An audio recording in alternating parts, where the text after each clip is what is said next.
Alrighty, shows this week. You will find me taking a little trip up the Bruce Highway. I think it's the Bruce Highway going up to the sunny coast. I'm going to be at the Soul Bar at Maroochydore on Tuesday the 6th of Feb. I think that kicks off about 7 p.m. Be stoked to see some of the sunny coast listeners up there. And then Sunday the 11th, I'm going to be at the Bloodhound Bar. I think that's up in Fortitude Valley. So that's always a fun little room to take part in. So come and check out either one of those shows this week and get ready for the episode. See you later.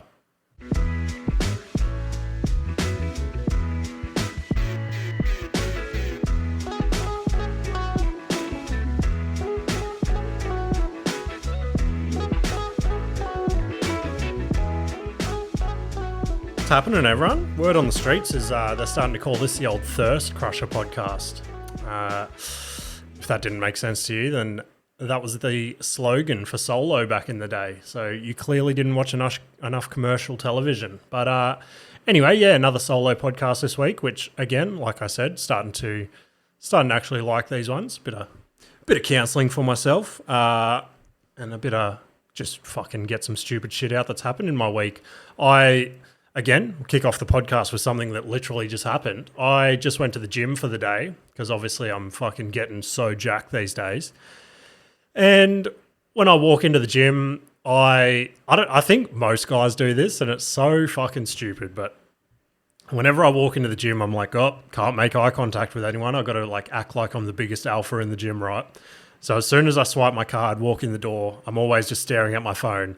And part of it is to like pick the playlist or fucking album or whatever you want to say that I'm going to listen to while I'm at the gym, right? And this morning, I'm walking to the bag racks and I'm like scrolling on my phone and I was just not paying attention. And out of nowhere, I get startled by this huge fucking jacked guy, right? And he goes, oh, hey, mate, how are you? And I look up and it's this kid that well, he's not a kid anymore. He's a fucking jacked adult. It's this guy I went to primary school with. And we always sort of just like clicked a little bit, but he was one of those super cool kids, like the kind of kid that like mum was like, oh, I don't want you to hang out with that guy. Like he was into all the hectic shit and stuff like that in primary school. And I ended up playing like footy with him not a few years, maybe when I was like 21 or something. Like my last year of playing footy was with this guy. And he got banned for life because he got in this huge brawl, like he was punching the referee and shit, blah, blah, blah. And I look up at the gym this morning and it's this guy and he's got a big grin and this dude is like fucking The Rock's brother. Like he's got shoulders on top of shoulders. Like his neck just joins his fucking shoulders. And I'm like, oh, hey. And because he caught me off guard, I was just super in fucking beta mode and he was mega alpha, right? And because I awkwardly had my phone as well, I've reached out for what could only be described as a soggy handshake. And normally I've got a pretty firm handshake. I'm normally pretty proud of my handshakes. They're pretty strong. Obviously, I gauge them on who I'm shaking hands with. I don't go and crush like old ladies' fucking palms like Ash probably would. But yeah, as I've reached out and I've started my soggy handshake, which is already embarrassing as fuck, this bloke's hand was legit like a fucking rock. Like it was so hard and overworked. Like he must be like a concreter or bricklayer or something these days. And he's just fucking completely crushed my hand. And the calluses on his hand, like it felt like he was cutting my hand as he was shaking my hand. And I was just like, oh, well, this has basically ruined any chance of us progressing this adult friendship now because he thinks I'm a little beta bitch because I don't have solid tradie hands. Even though I am a tradie, I'm a half-ass tradie. I spend most of my time behind a computer these days. But yeah, that's another little awkward moment I had this morning. So fucking hopefully someone else can relate to that. I know I had the handshake story ages ago, which I turned into a bit of a joke for stage, where I shook that builder's hand and he held on a little longer than I expected, and I ended up smacking my own ass in front of him. That was on one of the earlier podcasts, so go back and listen to that if you want to. But yeah, a little bit of a life recap for this week. Probably the highlight of the week. And if you follow me on socials, you would have seen my oldest son, Westy, started basketball this week, which is pretty sick. When he said he wanted to play it, because Nikita and I have been, I don't know why Nikita's putting such a push on it, but I guess I'm from like a somewhat football family, and it's like a rite of passage. You have to play football. And Westy's obsessed with football, but he doesn't want to play it for some reason. I think it's because of like the tackling and shit.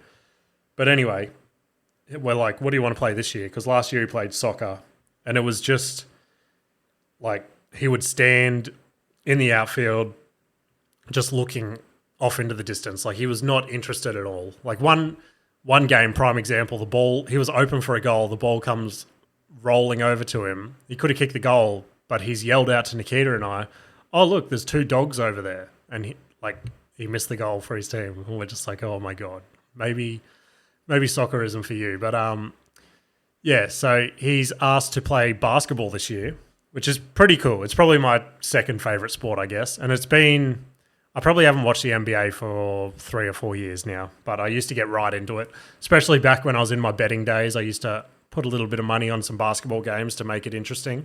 It's probably one of the easiest sports to bet on, to be honest, because, yeah, you can bet on literally anything, which is sick. But, yeah, Westy started, and I've gone into his first training. It was on, like, Tuesday or something. So I've gone into his first training expecting Westy to do what Westy does at sports fucking events and shit like that. But we've got to training, and I don't know why, but as soon as we walked through the door, he just got this, like, overconfidence and, like, keenness to do this that I hadn't seen in him before, which was good to see. And again, he's sitting with me before the training, and I'm like, okay, when he goes out there, he's going to get all shy and awkward and shit like that. But he goes out there and he just starts, like, annihilating at training, like doing the best I've seen him do at anything. And he starts, and he, again, doesn't talk to other kids, doesn't talk to adults, shit like that. But he's talking to his coach. He's asking her what he should do. Like, when he does this, he's telling his teammates, he's like, oh, pass, or you run over there, like, directing shit. And I'm like, what the fuck is going on here? And then they play a mini game at the end, and he gets the first shot in the basket. And I've just gone, like, I don't know. It's like, it's a weird thing to do as a parent, but I've just, because the coach looked at me, and then I've looked back at her like, yeah, not bad, right? Like I was surprised as fuck. And then, like, that cocky parenting thing takes over, and you're like, oh my God, my son is fucking going to go to the NBA. And he got to a point in training where some of the other kids were, like, shooting and they were missing. So they were just looking to pass it to Westy, and Westy was just sinking these fucking buckets. And I'm like, what the fuck is going on? So I'm, like, messaging Nikita saying, this is the sickest thing I've ever seen. And then he had his first game on Saturday just gone. And I'm like, okay, this is probably where it's all going to go crumbling down. And we get to the game, and there's hundreds of kids. And I'm like, this is when he's going to crawl into his shell and not participate, sort of thing. And it also, his coach that he had at training, it's a weird as fuck setup, but basically his coach that he had at training wasn't at the game. So it was like just these random kids that they're paying $20 a game or something to referee. And I'm like, okay, he's going to shut down. And sure enough, we get there and he's in his shy, awkward mode. He's, like, chewing on his shirt, got his hands in his pockets, just looking up at the ceiling, shit like that. And then they go, split him into teams, and they go, okay, time to play. And as soon as the whistle went, he just fucking snapped that switch again. And he played, like, the sickest 6-year-old basketball game I've ever seen. So, yeah, he ended up getting, like, 3 or 4, I don't know what they call them that young, but he got, like, 3 or 4 baskets. And he was stoked as fuck on his little performance. And Nikita and I were as well. Like, we were sitting there looking at each other going, what the fuck is happening right now? But, yeah, basketball's a pretty crazy thing. There was another moment at his training, and I was messaging Adrian and Ash while this was happening because I felt like the biggest creep. But literally opposite where Westy was training, there was probably, like, I don't know, she might have been 14, 15-year-old girl.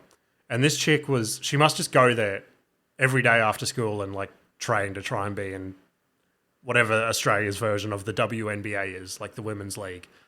And she did not miss one shot from anywhere she was standing on the court. And it, like, blew my mind. But at the same time, I'm like, I can't be caught staring at a 14-year-old girl in fucking public. Like, that shit's going to make local news, that local podcasting comedian that is going nowhere has now been sent to jail for staring at a 14-year-old girl. So, but it just blew my mind that someone that young can put in that much effort to try and progress, if that makes sense. So that was sick to see.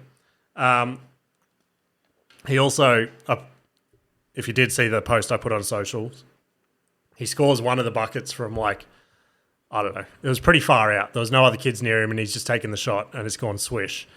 And he's looked at Nikita and I, and then he's lifted both shoes and like slapped the back of them. And I forget who does it. I think maybe Kobe used to do it. Like one of the big NBA stars used to do it. And I'm like, that's such a weird thing for a 6-year-old. So on the drive home, I'm like, why'd you slap your shoes after you got your point? And he's like, it's such a cocky and arrogant thing for a 6-year-old to say, but I'm like, I fucking love this. He's like, I looked over and I saw you were recording, so I thought it'd look cool on the recording. And I'm like, oh, that's actually fucking sick that before you made this like crucial shot as a 6-year-old, you've looked over and gone, this is going to look sick on camera. I'm going to fucking slap my shoes after this goes swish. But what else has happened this week? We've fallen, like I fucking said at the start of the podcast, trying to hit gym and runs a little bit more. So this week I've had my biggest run week of the year, and it's slowly progressed. So I think so far, today's Sunday, I think I've ran like 26 kilometers this week or something, which I get's fucking nothing compared to some of you guys, but I'm pretty stoked on that. I think every week I've progressed maybe like 10% or something in my runs, which if I can keep going by the end of the year, then like, who knows, I'll be fucking running ultra marathons with David Goggins and Cam Haines and shit. But the big thing that we've fallen off the bandwagon for this week is takeaway. Last 2 days we've fucking pretty much paid the wages for all of the KFC and McDonald's staff in our area. And just for stupid shit as well. Like after Westie's good game yesterday, we're like, oh, we have to get Macca's after basketball. But that was fucking... And then we just eat it and we feel disgusting. So Nikita's literally grocery shopping right now. She's done this full meal plan to try and get us back on track. Which let's hope that it does get us on track, because all this running that I'm doing is just being replaced with Zinger burgers and fucking... I don't even remember what I get at Macca's anymore. I think I get their new like chicken classic or whatever the fuck it's called. Some stupid thing. But yeah, I guess we'll lead straight into my comedy and fucking shit like that. So I've started, and I don't know if people like this or not. I feel like some people have liked it because it's been like, on my socials, it's probably my biggest like thing in fucking years. But I've started doing these stupid little videos. And if you go back to the start of this podcast, I think I even said, I don't want to be one of those like stupid TikTok fucking skit people. I just want to do like the traditional path in comedy and shit like that. But that mower one that I did I showed you guys on the podcast and then posted on my socials. The amount of messages and shit I got from that saying it was fucking hilarious and blah, blah, blah. It sort of stoked a fire, I guess. And it was, because it was fun as fuck to make that thing, just setting up the camera. And like back in the day when I was younger, I'd like hounded my parents for a little video camera and they got me one, and I just used to love filming shit. And like one of my cousins got me to film his wedding and shit like that. And I should not have been doing that as a 14-year-old, but it's probably the worst wedding video that's ever been filmed, but whatever. And it just stoked that fire, I guess, again, of setting up cameras, picking like little scenes to shoot, coming up with dialogue, shit like that. And again, early days of the podcast, I said I wanted to write like movies or TV series or something like that. And I've got heaps of ideas for that, but just have not had the time or energy to put into that with trying to get the podcasting comedy off its feet. But those little sketches are almost like a little stepping stone into that world, I think, of just, yeah, like trying to get something funny into like the minute 30 that you have to work with, which is difficult as well. Although people probably think that you just set up the camera, you get your minute 30, post it, and then it's sweet. But And again, the last one that I did, what was that? That one was shit. And part of me wishes that I never posted it. But it's the whole thing, like with the podcast of if I never started, then I'd still be like editing shit to this day going, oh, that podcast isn't ready to see the light of day. But the last one I did was basically, I found like the leaked, Kanye's about like supposed to release an album shortly. He was supposed to release it like a month ago, but he hasn't released it. And I got a leaked song. So I was like, oh. And I've had this premise written down for ages, but I haven't been able to write anything for stage for it. So that's another thing I'm thinking for these little sketches is all these premises that I've got that just don't seem to be either working on stage or I can't write a full joke about them. I'm like, I could do a stupid little skit about them and just post it so it's still out there. Anyway, the second one I did was basically whenever I have shown a mate a new artist or a new song or something, the way they listen to it is completely different to the way that like I hear it. Like prime example, when so Jake that was on the podcast in the early days, he was on like 3 or 4 episodes. I showed him like two years ago or something, Jelly Roll, who now Jelly Roll is blowing up. He's won Grammys, he's won almost every fucking country music award you can think of, and he's just, the world's obsessed with him. He's been on Rogan, he's been on every big podcast. And I showed Jake Jelly Roll 2 years ago, and he's like, this is fucking shit. He's like, ooh, Jelly Roll's so cool. And I'm like, can't you fucking wait? And now he has blown up, and I'm like, fucking, yeah, it's weird to me that music can split people so differently. But yeah, I think I'm going to knuckle down into these little skits or sketches, whatever the fuck you want to call them. And I found one literally yesterday. So I think there's 2 guys that completely destroy the sketch market, whatever the fuck you want to call it at the moment. One of them is my new favourite comedian, chomping on Tom Segura's heels pretty hard, Shane Gillis. He has a little sketch show, and fucking some of the shit he does on there is next level. But the other guy that's completely blown up from TikTok and is now a huge touring comedian and shit is Trevor Wallace.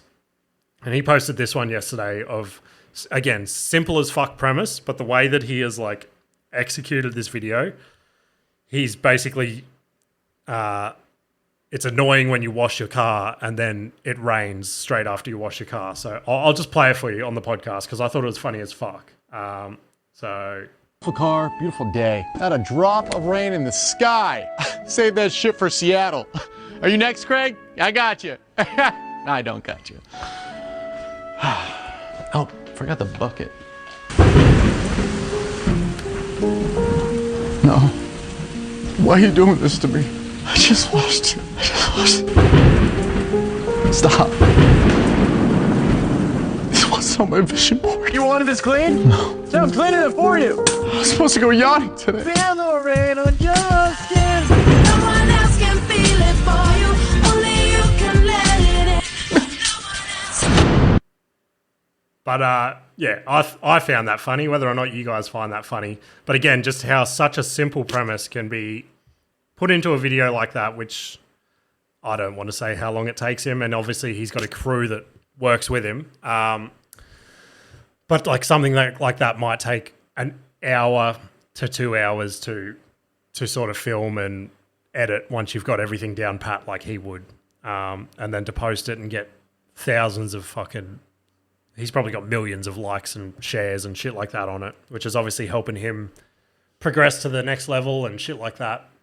But yeah, that shit I found funny. So expect to see a couple more videos. Again, some of them might be shit like that Kanye one that I did, but some of them might hit like the mowing video that people like. So shoot me a message, tell me if you preferred like the Kanye one or the mowing one. Nikita prefers the mowing one, but I can't just do a video of my everyday life and be like, oh, fucking 31-year-old man unloading the dishwasher. Like I feel like that would get old very quickly. But on top of that, had a fair bit of comedy this week. Doubled up on Wednesday. I had the Atrium Bar down at the Star Casino. The Star Casino gig blows my mind. And at the start, First time I got that gig, I'm like, oh my God, like I get to perform at the Star Casino. Like fucking, it's the highest of highs you can get, right? And I get to that first gig and all the comedians are out the back and they're like, oh, it's one of those gigs, blah, blah, blah. And I'm like, what the fuck? Like there's a big crowd here. Like this is going to be insane. And luckily enough on that first night, I had a great set and I was like, this is sick. Like this is where I want to be. And since that night, like some of the sets there have been a little harder than others. And it's like an amazing fun room to do. But I now understand what they mean by it can be a tricky room. So on Wednesday, I did that room, and hours before I knew I was doing that gig, the group chat got put together. One sec, my dog is barking. Oh, sorry about that. Long-time listeners of the show will know exactly why the fuck I had to go and shut my dog up. But yeah, a couple of hours before the show, the group chat got put out and I found out that a good friend of the show, who is a previous guest, I forget what number episode he was on, but if you search it, you'll find it.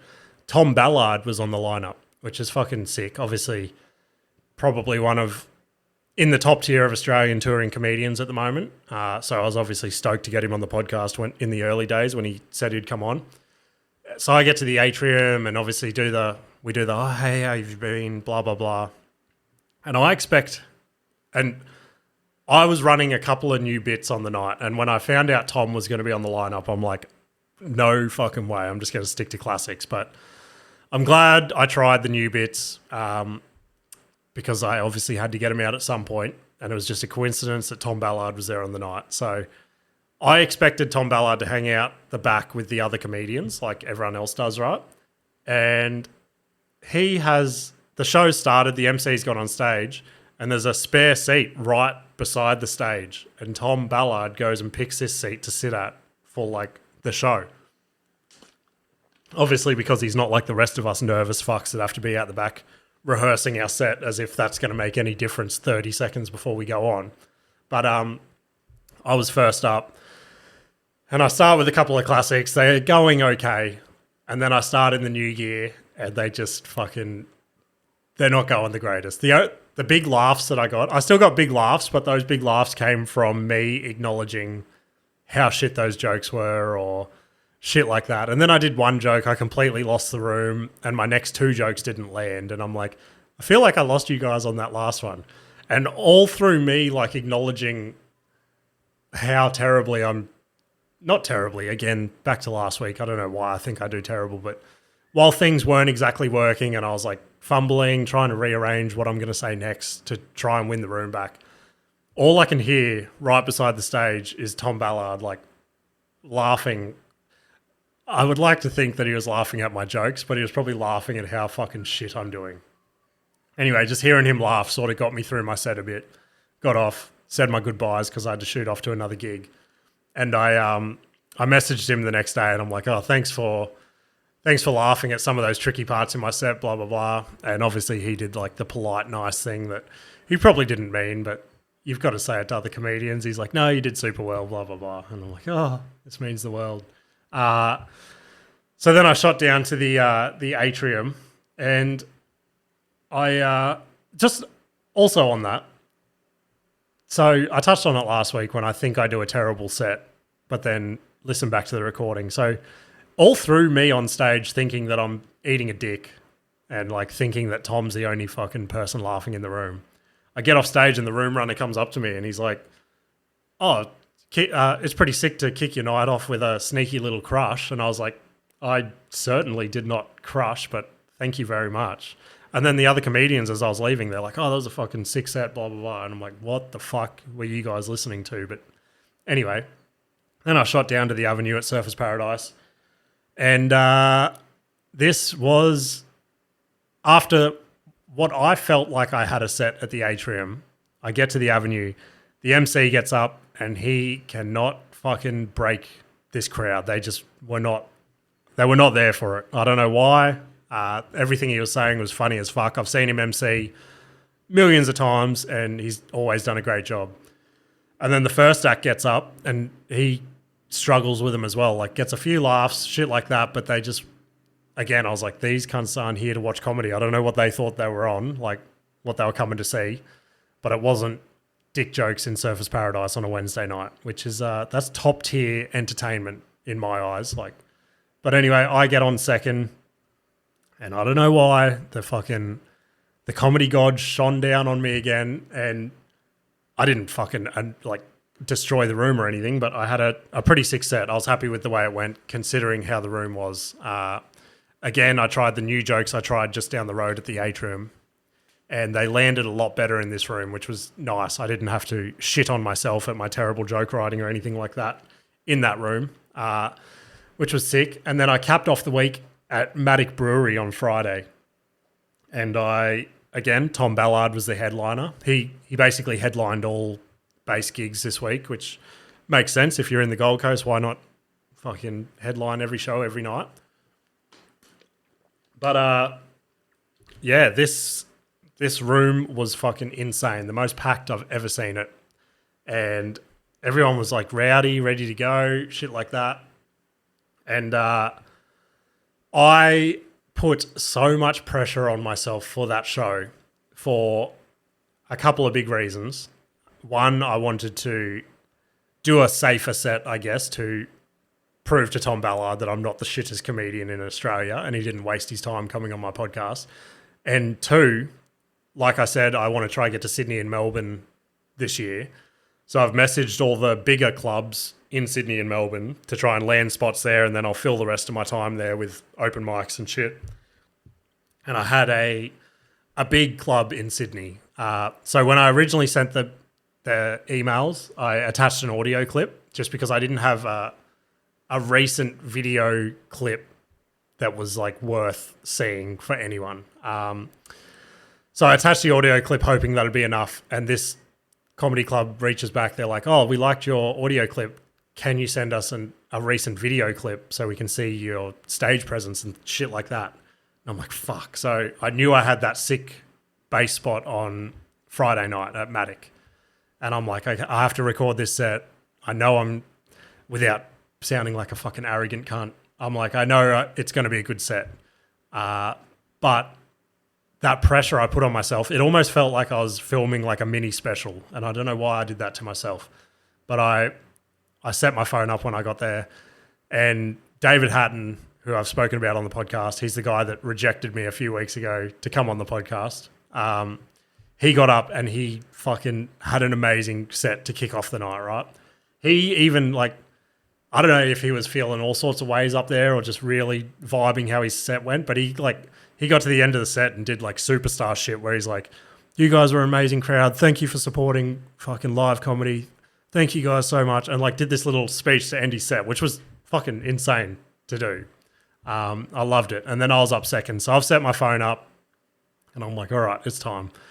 Get up there and I start doing my first couple of jokes and they're like, it's going pretty well, I guess. But then I start to get into my newer shit and I'm like, okay, I shouldn't have done these ones. I should have just stuck to pure classics, got the safe set on tape and sent that. But I'm like, whatever, I got to fucking progress as a comedian. This shit's going to happen, blah, blah, blah. So I work my way through them, again, just shitting on myself to get myself through them. And then I finish, and my last joke, I finished on the fucking Old Faithful, the dog bit, that I've changed up a little bit as well. And yeah, that hits hard. And I'm like, okay, hopefully I got enough on video to be half decent, right? I get off stage and I go up the back and David is laughing and he's like, dude, I feel so bad. Like 3/4 of your set, there was like 4 different guys walking and standing in front of your camera. And he's like, I was going to go move it, but everywhere I went to move it, someone else was standing. And it was going to happen. Like the room was fucking stacked. And I'm like, fuck. So I didn't get a good recording. So yeah, pressure's on for this week. I've got a set on Tuesday night that I need like that.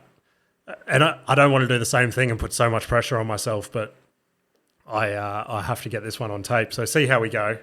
But the highlight of the fucking night was there's a comedian in the scene, and I've been on a few shows with him. Super nice guy. His name's Ethan Simiana.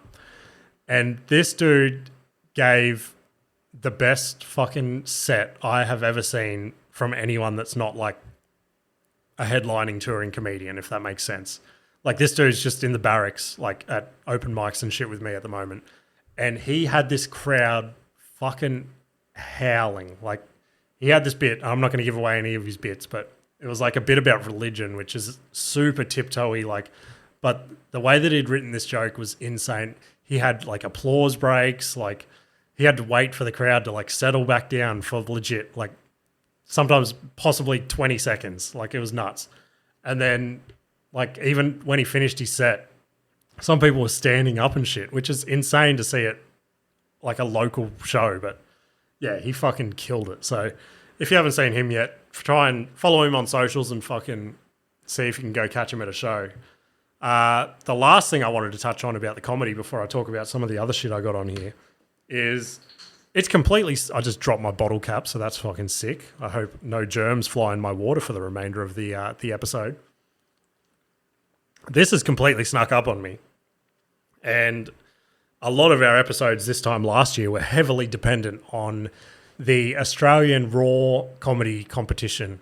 I wasn't going to enter this year. I know a lot of people haven't entered this year that I sort of talk to regularly, just because of the fact, A, they either want to get better before they enter the competition again, or B, they have almost accepted the hype, I guess, that some of our jokes aren't going to be featured on the ABC, I guess is a nice way to put it. And that's where I'm at. I know no matter how long I write, no matter how long I wait, my set is not going to be on the ABC. Like, they're not going to be like, next up, James Misson, and just have me talking about finger and dogs and shit like that on television. But that's not to say that in the future I fucking don't hope to be on something like the Melbourne International Gala or anything like that. But at this stage, where my skill levels is, it's just shitty little dick jokes, and I think we've acknowledged that enough.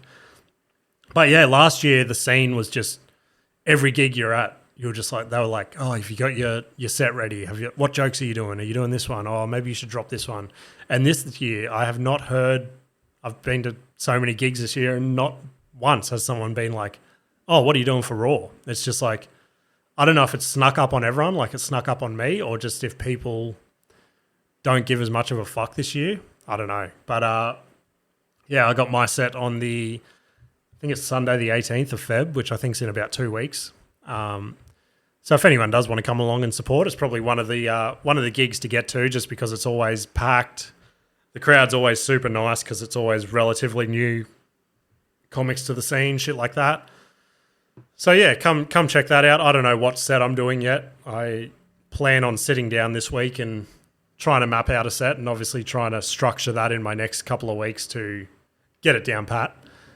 Best case scenario for me, if I can make it through my heat to the semis again, which I did last year, I'd be stoked on that. But obviously no pressure.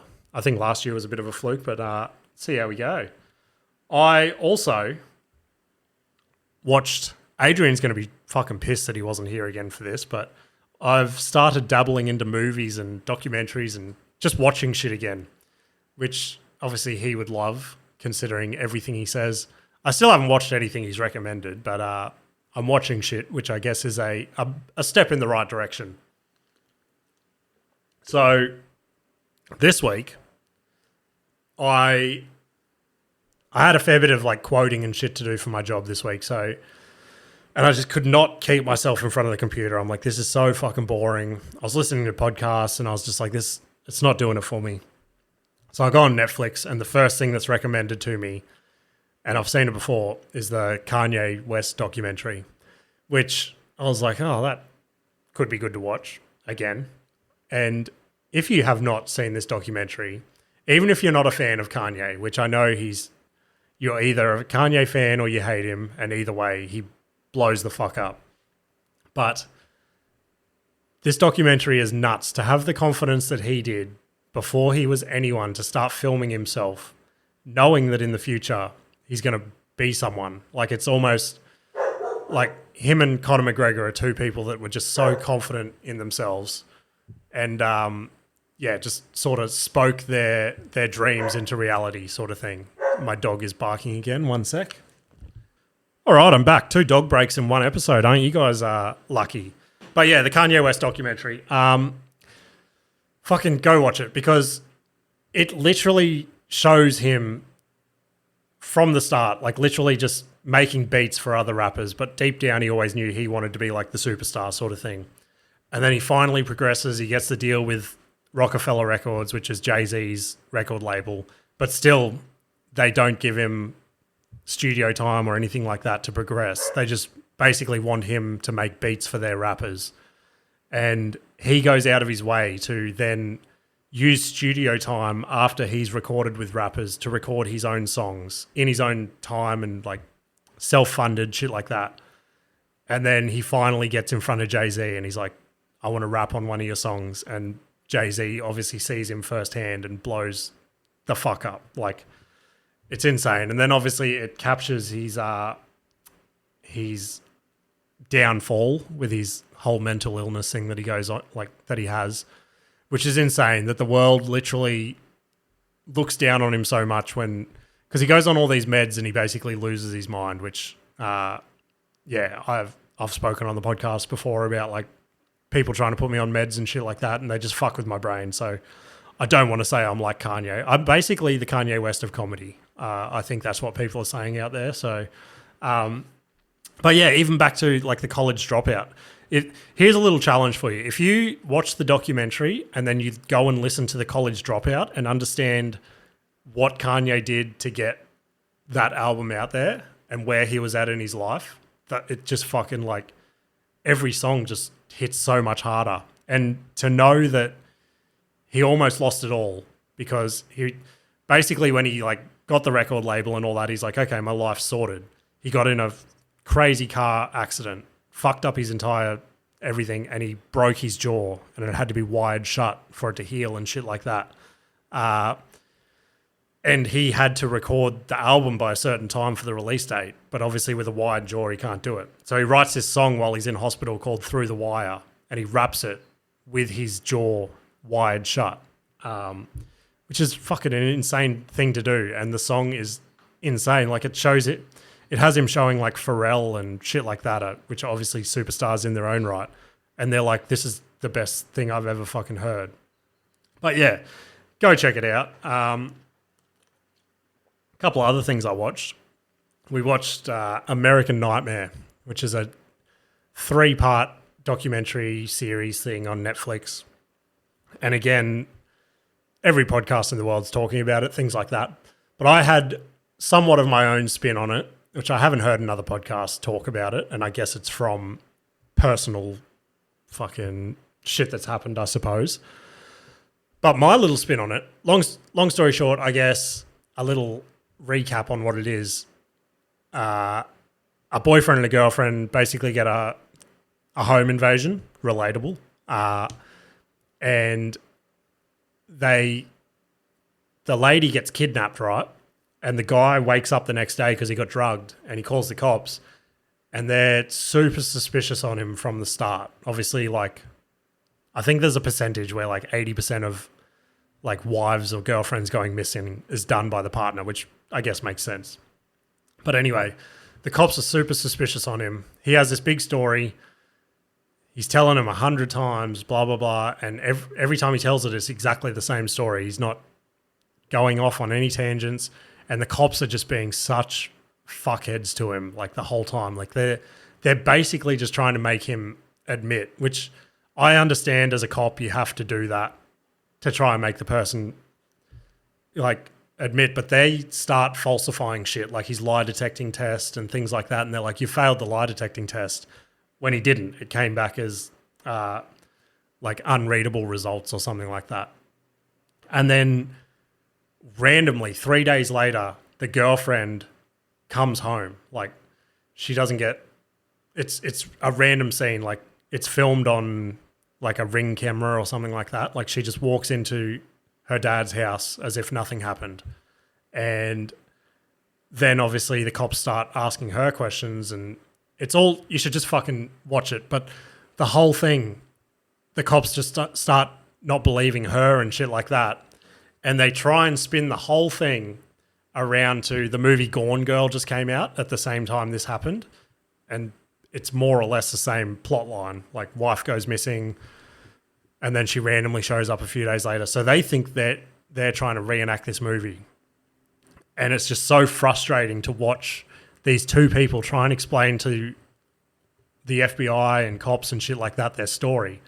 And they're just like, nah, not a chance. You guys are lying. And they basically ruin these guys' lives. Like, the cops come out on TV and they're like, oh, these guys have been wasting our resources, shit like that. And it's like, oh my fucking God. Like, yeah, it's like, I've had the story that I've said on the podcast before about how frustrating it was with our home invasion that cops just didn't want to do fucking anything.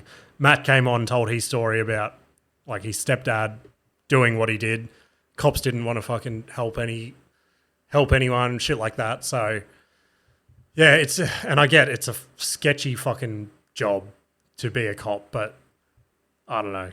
Watching that documentary is very eye-opening about how corrupt and not wanting to help people some police are. And not saying all police, some police are great, blah, blah, blah.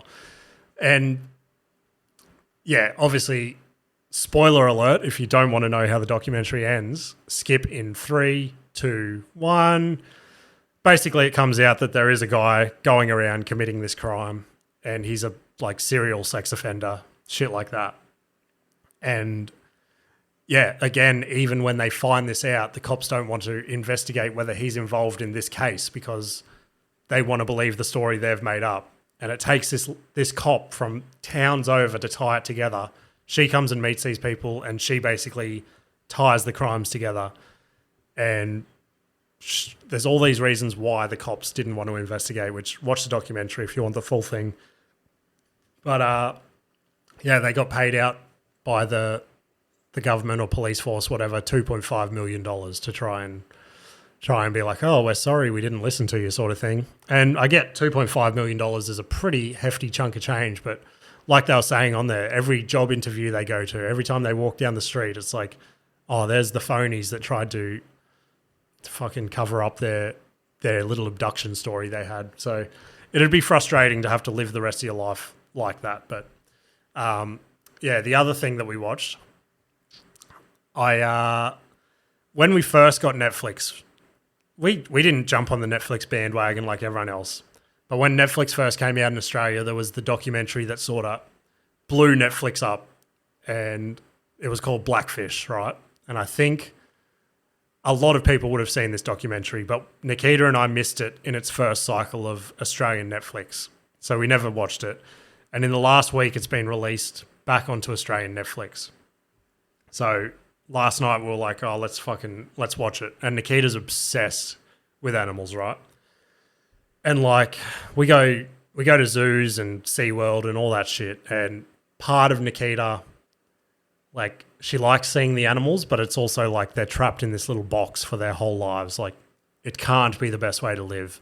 But basically, Blackfish is a documentary showing almost like the animal cruelty of SeaWorld in America, where they keep their killer whales in captivity, or orcas, whatever, however you want to refer to them, which is insane to keep an animal that big, like a killer whale, in a tank for its entire life. And you just watch the progression of, like, natural killer whales have like the vertical dorsal fin, and then all the ones in SeaWorld just have like a curved one because scientists have like tied it to depression and shit like that. And you just watch this documentary and you watch these like SeaWorld fishermen out in the ocean just capturing these like baby killer whales from their parents and taking them back and shit like that. And just the torture that they do to some of these whales with rakes and stuff like that to make sure they listen during the shows and stuff. And then people watch the shows, and obviously they're these amazing shows because you're watching these killer whales like tow these trainers around and throw them in the air and shit like that, which is insane to be doing to one of the most dangerous animals in the world. But they think they've got them trained. And then then the documentary starts going back to all the times that killer whales in captivity have killed trainers and killed like so many people. And the only thing is that there was one crazy fucking scene in the documentary. I don't know if anyone else picked up on this, but there's two ladies talking about their friend that was a trainer who got, I forget if she got her like leg bitten off by a killer whale as she was walking past the pool or something, but something like that. And she ended up dying, like getting dragged in the water and dying. And one of the friends, while she's explaining this lady's death, and Nikita and I are like, we don't know if she is autistic or she has like a little tick when she's in uncomfortable conversations. But she was smiling. She's like, yeah, so then she got murdered like in front of our eyes. And then she'd like smile and do this awkward look into the camera. And it was fucking insane to see. But yeah, the kicker of the whole thing is I fell asleep about halfway through. So I don't actually know how the documentary finished, but Nikita told me it's the saddest thing she's ever seen. So in my head, though, I am going to go and finish the last half just so everyone knows. But at the moment, in my head, I can think two different ways of the documentary. I can go the Nikita route and be depressed about killer whales being trapped in captivity and shit like that, which I know is the reality because Rogan gets that guy on like once a year that's trying to free that. I forget what it is. It's like a seal or something from sea life in Canada. So I know the orcas and stuff are all still in captivity. But I'm leaning towards trying to believe that like the end of the Blackfish documentary is just like the start of Free Willy or something like that. So it's like a happy ending story, which I know it's probably not going to be, but you can always hope, right? You can always hope. And the last thing I thought we could touch on together on the solo episode, because not all my co-hosts or guests or anything like that are into the UFC, but there's a big card coming up this week, UFC 298, headlined by a one of the GOATs, the Australian, Alexander Volkanovski, which I know is a super Australian sounding name. But yeah, he's versing, and I don't know how to feel about this fight because it depends which lane of the hype you buy into, right? So obviously Volk is fucking seems indestructible in the cage. Like the amount of times he's been in so much trouble and just worked his way out of it and just won. And then he's now versing one of the top contenders who's a young dude coming up, Topuria. And this dude's undefeated. I think he's like 14-0 or something. So it's like, oh, fuck, is this the guy to beat Volk and take his title away? Which I wholeheartedly hope he's not, but could happen. So I'll tune in. My money's going to be on Volk. Volk by, it's either going to be knockout or points, but I'm going to go knockout. Hopefully he knocks him out, takes his undefeated record. Then we've got another Australian. It's controversial to call him Australian. I'm going to call him Australian, but he's like Kiwi Australian. Robert Whittaker. One of the best before Izzy came and knocked him off his perch. He's versing Paulo Costa, who is a giant jacked bitch, basically. The amount of fights and like he's pulled out on so many fights, he's missed so many weight cuts, and he just looks like a giant balloon, basically. But I hope Whittaker goes in there. He's on a bit of a skid at the moment, and I hope he can go in there, knock out Costa, get back in contention for the title now that Izzy doesn't have it, and hopefully get the title back. It would be good to see him get the title again, but fingers crossed.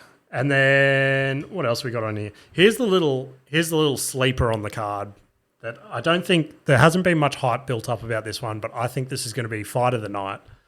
Marab, I don't know how to say his last name. It's like Davashili or something.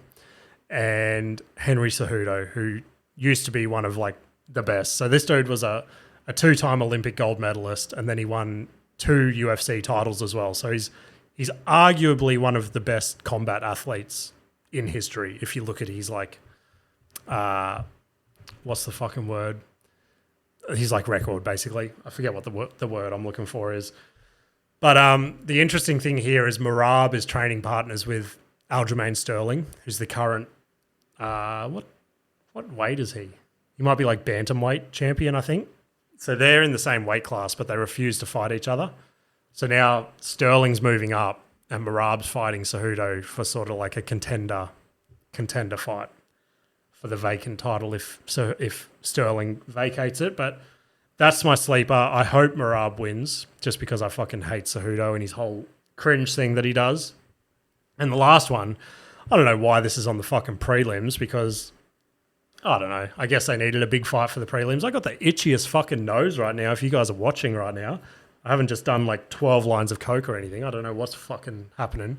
But yeah, this one's been thrown on the prelims. We've got the king of Logan City himself, Justin Tarfer, on the lineup. And he's a heavyweight beast who just, if he connects with one of his hands, like this, the dudes just go to sleep. And it's so sick to see him like full old school Mark Hunt, like just swing and know that you've knocked this dude out. And once you've swung, you just turn your back and walk away. Like that's just so ice cold and vicious to do that to someone. And yeah, he's currently starting to take the crown of the walk off knockout. And I hope he does it again. The dude he's fighting is a fucking beast with a pretty good record. So it's going to be one of his hardest fights in a while. And I just hope he swings and gets one of them to connect. But yeah, one of Logan's own. I know how it is to struggle with that come up in Logan. You know what I mean? Us battlers here. We're not in Brisbane or the Gold Coast, but yeah, let's all get on board. Put a bit of a multi on Volk, Whitaker, and Tarfer, and kick back and rake in those millions. But appreciate you guys hanging in there for another solo. We will work out what's going on. Try get Adrian in again here next week. Basically, I won't say what's happened this week. He can address it next week if he wants to. But yeah, thanks for hanging in there for another solo, and we'll see you next week.